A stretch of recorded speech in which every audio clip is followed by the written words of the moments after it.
36번째 보겠습니다. 자백과 보강 증거에 관한 설명으로 옳은 것은 1번 변론을 분리하지 아니한 채 이거 페이크이죠. 변론 분리 여부는 공범인 공동 피고인의 위증죄 성립 여부에 대해서 문제되는 것이지 증거 사용 여부에 대해서는 별 문제 안 됩니다. 이런 페이크에 속아 넘어가지 않고 계속 이어서 보시면 분리하지 아니한 채 이루어진 공범인 공동 피고인의 공판정에서의 자백은 이 자백은 누구의 입에서 나온 겁니까? 그렇습니다. 공범인 공동 피고인 입에서 나온 것이지 해당 피고인의 입에서 나온 것이 아니지 않습니까? 해당 피고인에 관해서는 이 자백은 독립적이고 별개의 증거가 되는 것입니다. 저기 위에 이 분리하고 아무 상관없이요. 그러므로 공범인 공동피고인의 공판정에서의 자백은 피고인에 대하여 불리한 증거로 사용할 수 없다라는 내용은 틀린 것입니다. 이번 지문 자백에 대한 보강 증거는 반드시 그 증거만으로 객관적 구속요건에 해당하는 사실을 인정할 수 있는 정도의 것일 필요가 있습니까? 그럴 필요가 없습니다. 왜냐하면 자백의 보강 법칙의 주된 취지는 한마디로 고문 방지이므로 이 보강 증거로 피고인이 고문받지 않았다라는 정도로 증명하면 충분하기 때문입니다.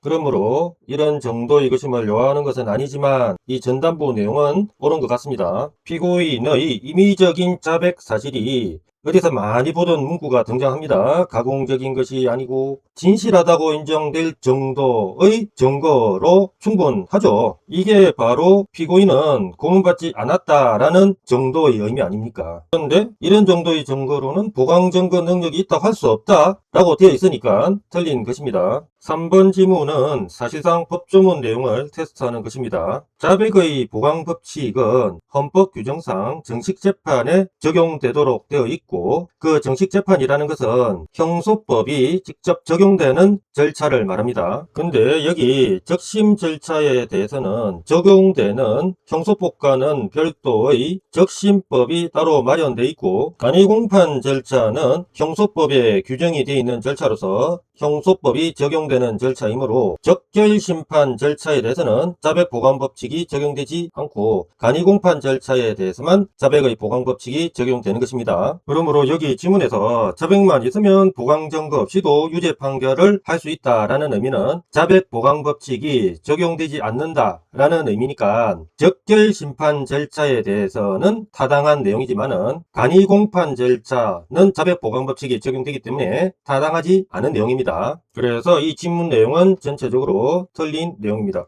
4번 지문 내용의 판례는 압수 경위 사건이라고 하는데 실질적인 키워드는 바로 그 아래 목격이었습니다. 이 압수 경위 안에 목격한 사람의 진술이 포함되어 있었는데 이 목격한 사람, 즉 목격자는 피고인의 입장에서 보면 완벽한 제3자 아닙니까? 그러므로 완벽한 제3자의 진술이 기재된 압수경위란 기재된 내용은 피고인의 자백과는 완전히 별개의 독립적인 증거에 해당하고 따라서 피고인의 자백을 봉하하는 증거가 된다라고 판시를 한 것입니다. 이 사건의 추가 내용을 잠깐 언급하자면 사실 여기 제3자는 피고인을 직접 체포했던 잠복경찰관이었는데 우리 판례는 잠복경찰관에 대해서 제3자 지위를 인정을 해줬습니다. 따라서 이 압수경위란에 기재된 내용은 312조 5항으로서 인정을 했고요. 이 내용에 대해서 우리 판례는 피고인 아닌 자가 수사 과정에서 작성한 진술서로 평가를 했기 때문에 별개의 독립적인 증거로 봐서 피고인 자백을 보강하는 증거로 인정을 했던 겁니다. 그렇다면 옳은 것은 4번이 되겠네요. 37번 문제 보겠습니다. 전문 증거에 관한 설명으로 옳지 않은 것은 분해 가동률을 약간 높여야 하는 전문 증거 문제인데 어느 정도 높여야 할지 한번 살펴보겠습니다. 1번 지문 친숙한 법조문입니다. 형소법 제312조 제3항은 검사 이외 수사기관이 작성한 해당 피고인에 대한 피신조서, 우리는 사경작성 피신조서 이렇게 취급을 했습니다. 그런데 이 사경작성 피신조서를 유죄의 증거로 하는 경우뿐만 아니라 검사 이외 수사기관이 작성한 해당 피고인과 이런 거 나올 줄 알았습니다. 공범관계에 있는 다른 피고인이나 피의자에 대한 피신조서, 우리들은 이미 다 알고 있습니다. 이런 조서에 대해서도 제312조 제3항이 적용되고 결국은 치트키인 내용 부인을 해버리면 말짱 도루묵이 된다라는 사실을 우리는 너무나 잘 알고 있습니다. 결국 이러한 조서를 해당 피고인에 대한 유죄의 증거로 채택할 경우에도 적용된다 라는 내용은 옳은 것이 되겠습니다. 이번 지문 내용의 판례는 형사조정 사건이라고 하는데 우리는 길 잃은 염소 사건으로 기억하시면 되겠습니다. 길 잃은 양이 아니라 길 잃은 염소입니다. 눈치를 채셨겠지만은 양염소 법칙을 적용해버리면 쉽게 해결되는 내용이었습니다. 이 형사조정조서라는 것은 형사조정위원회의 형사조정위원들이 작성한 것인데 이 사건에서 형사조정조서의 증거 능력이 문제되었던 것입니다. 근데 이 형태를 보면 이 형사조정조서는 전문 증거라서 형소법 312조, 형소법 313조에 해당이 되어야지 겨우 전문법칙 예외로서 증거 능력이 인정될 수 있는데 이 조문에 있는 양들하고 비교를 해보니 이 형사조정조서는 염소라서 도저히 적용할 수가 없었던 것입니다. 저 312조에 있는 양 중에 피신조서 양이 있는데 이거 피신조서에 해당해요? 해당하지 않죠. 피신이라는 양과 형사조정이라는 이 염소는 다릅니다. 마찬가지 이유로 참고인 진술조서, 검정조서 다 해당되지 않고요. 그렇다면 312조 제5항에 있는 양인 수사과정상 진술서에 해당할 수 있지 않을까 싶어서 비교를 해봤더니 얘는 진술서라는 양이고 쟤는 조서라는 염소이므로 역시나 해당되지 않았던 겁니다. 마찬가지 이유로 313조의 진술서에는 더더욱 해당될 수 없었고요. 그래서 전문 증거로서 증거 능력이 부정된 것입니다. 그러므로 증거 능력을 인정할 수 있다라는 내용은 틀린 것이 되겠죠. 3번 지문 영상 녹화라는 단어를 보니 원샷 원킬 하셔야죠. 수사 과정상 영상 녹화는 실질적 진정 성립 인정 용도 또는 기억 환기 용도로 밖에는 사용할 수 없지 않습니까? 그러므로 증거 능력을 인정할 수 없다 라는 내용은 바로 직독직해로 옳다라고 체크하셔야 합니다. 4번 질문 보겠습니다. 조세범칙 조사라고 되어 있으니 수사가 아님을 알 수 있고요. 조사를 담당하는 세무공무원이라고 되어 있는데 사법경찰관리 지위를 부여했다라는 문구가 안 보이니 사경이 아님을 알 수 있습니다. 이어서 보시면 피고인이 된 혐의자 또는 참고인에 대하여 신문한 내용을 기재한 조서라고 되어 있는데 우리가 알고 있는 수사 과정의 그 조서가 아니므로 단순히 진술서 취급하시면 되겠습니다. 그렇다고 한다면 이 형식상 조서는 형소법 제313조에서 규정하고 있는 진술서 아니면 진술기재서에 해당되지 않겠습니까? 옳은 내용입니다. 옳지 않은 것은 2번이 되겠습니다. 38번 문제 보겠습니다. 증거 동의에 관한 설명으로 옳지 않은 것은 이 문제를 풀기에 앞서서 이 증거 동의의 수험생 관점에서 실질적 의미에 대해서 다시 한번 상기를 하고 들어가시는 것이 좋을 것 같습니다. 이 증거 동의는 하자를 치유하는 후시딘 연고제 역할을 하는데 너무 심한 상처, 하드한 하자에 대해서는 후시딘 연고제로서는 역부족이니까 하자 치유를 할 수 없고 소프트한 하자에 대해서만 치유를 할 수 있다 라는 점을 유의하셔야 할 것 같습니다. 이 점을 아시고 1번 지문 한번 들어가 보겠습니다. 수사 과정에서 공소사실을 부인한 갑이 증거 동의를 했다네요. 증거 동의를 한 경우에는 그렇다면 하드한 하자인지 소프트한 하자인지만 검토하면 되겠죠. 지적 능력, 판단 능력 등과 같이 조서에 나타나기 어려운 왠지 이 문구를 보니 인권을 엄청 중시 여기시는 대법관님들의 입장을 고려할 때 하드한 느낌이 들지 않습니까? 계속 확인해 보겠습니다. 갑의 상태에 대하여 적법한 증거조사를 거치지 않은 채 very 하드한 느낌이 든다라는 점을 확인했습니다.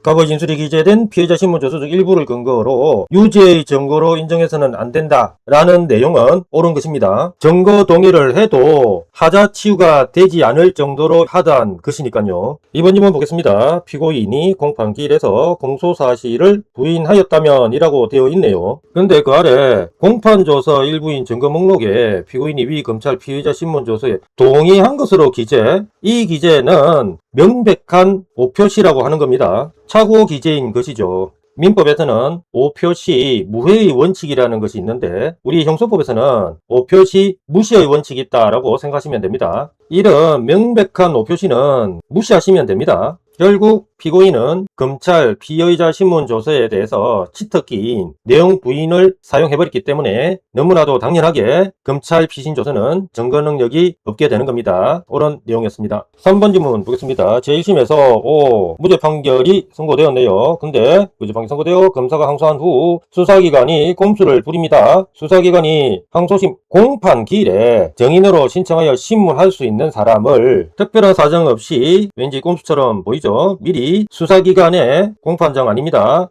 소환하여 작성한 진술조서는 이 꼼수로 인해서 어떤 원칙을 위반한 겁니까? 그렇습니다. 간단히 공판중심주의 위반한 것으로 보입니다. 그러니 이런 꼼수로 이런 원칙, 법을 위반한 것이니 증거 능력이 없는 것은 당연하고요. 근데 문제는 그 아래 피고인이 증거를 할 수 있음에 동의한 경우라고 되어 있는데, 그렇다면 우리가 해야 할 일은 이러한 하자가 하드한지 소프트한지 검토하는 것 아니겠습니까? 그래서 검토해 보시면 피고인이 동의를 한 대상이 이 진술조서인데, 진술조서는 전문법칙이 적용이 되고 전문법칙은 반대 신문권을 보장하기 위한 것인데, 증거 동의는 반대 신문권을 포기했다라는 의미로 해석되므로 전문법칙의 예외에 해당하여 진술조서의 증거 능력을 인정해도 무방하지 않을까라는 생각이 일단은 듭니다. 설사 그러한 생각이 든다 하더라도 이 진술조서를 고문을 통해서 받아낸 진술조서라면 하자 치유가 불가능할 겁니다. 근데 이 사안에서 수사기관의 이러한 꼼수로 위반한 원칙이 뭐였죠? 공판중심주의 아니었습니까? 근데 이 공판중심주의는 헌법상 원칙이 아니라 형소법상 원칙이기 때문에 아마도 우리 판례는 위와 같은 수사기관의 꼼수를 소프트하다라고 평가를 한 것 같습니다. 그래서 결국 우리 판례는 위와 같은 진술조서는 원칙적으로 증거 능력이 없다고 본 것은 맞으나 예외적으로 피고인이 증거 동의를 한 경우에는 증거 능력이 있다라는 취지로 판시를 한 것입니다. 따라서 피고인이 증거를 할 수 있음에 동의한 경우에도 마찬가지이다. 증거 능력이 없다라는 이 내용은 틀린 것이 되겠습니다. 4번 질문도 보아하니 맨날 첫날 나오는 단골 레파토리입니다. 후다닥 살펴보겠습니다. 약식 명령에 불복하여 정식판을 청구한 피고인이 정식 재판 절차의 제1심에서 2회 연속 불출정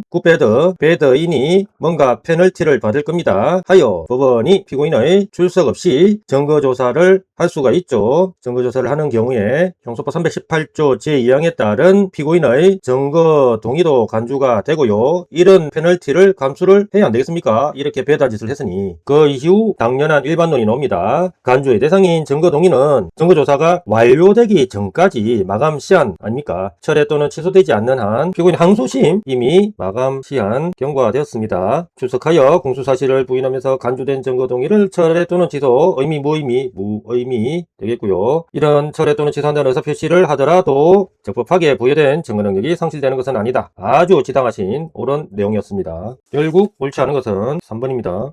39번 문제. 다음 사례에 대한 설명으로 옳은 것은 모두 몇 개인가?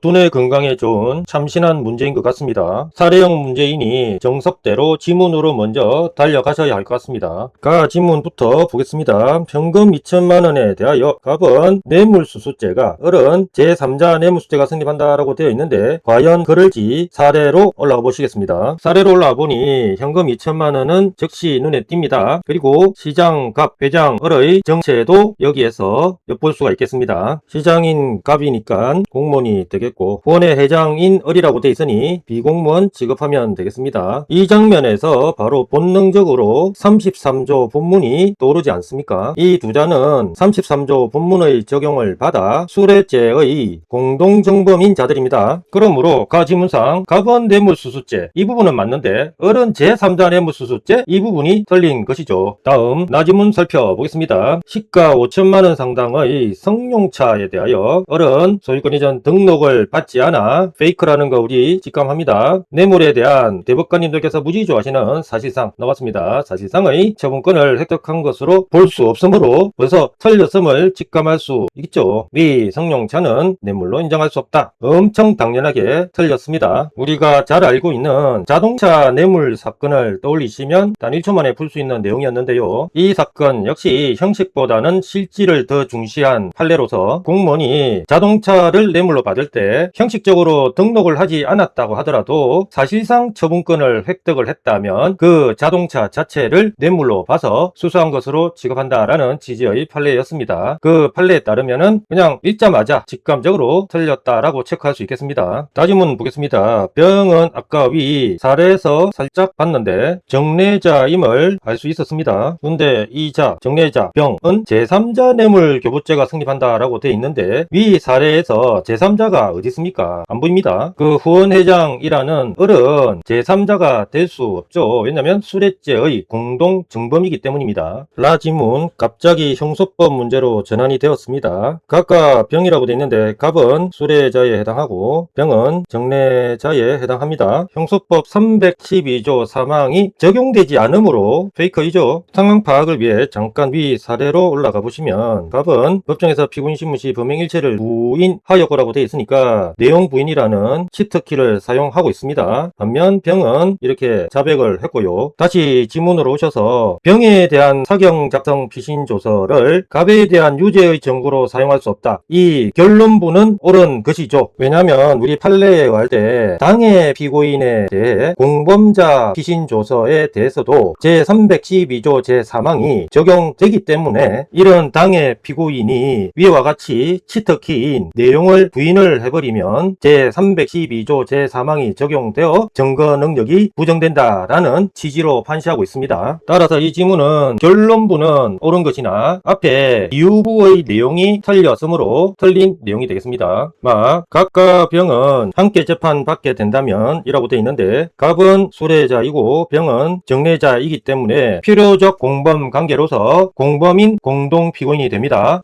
근데 뭐야, 공범 아닌 벌써 틀렸네요. 필요적 공범도 면이 공범인 공동 피고인에 해당합니다. 이미 정답은 알아버렸지만 공부를 위해서 계속 보시면 결론을 분리하지 않더라도 제3자성이 유지되어 갑의 범죄 사실에 관하여 병은 정인적격이 인정 안되죠. 분리하지 않으면은 피고인 지위가 유지되기 때문에 제3자성이 유지가 안되고 분리하지 않는다면 병은 정인적격이 인정 안되는 것입니다. 뒷부분도 틀렸네요.